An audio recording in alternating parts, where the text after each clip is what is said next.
Alam mo ba, Mayon Volcano ay isa sa pinakasikat at pinakaaktibong bulkan sa Pilipinas na matatagpuan sa lalawigan ng Albay sa Bicol Region.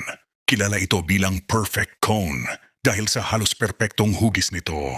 Nabuo ang Mayon libu-libong taon na ang nakalipas mula sa patong-patong na lava at abo, dulot ng paulit-ulit na pagputok.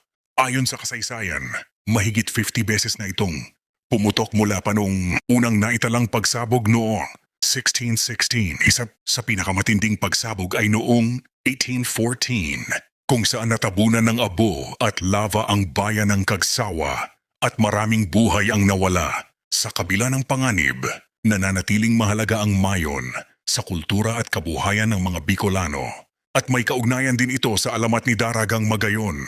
Hanggang ngayon, patuloy itong minomonitor ng mga eksperto dahil sa aktibidad nito bilang paalala ng kapangyarihan at ganda ng kalikasan ng Pilipinas. Ikaw, nakapunta ka na ba dito?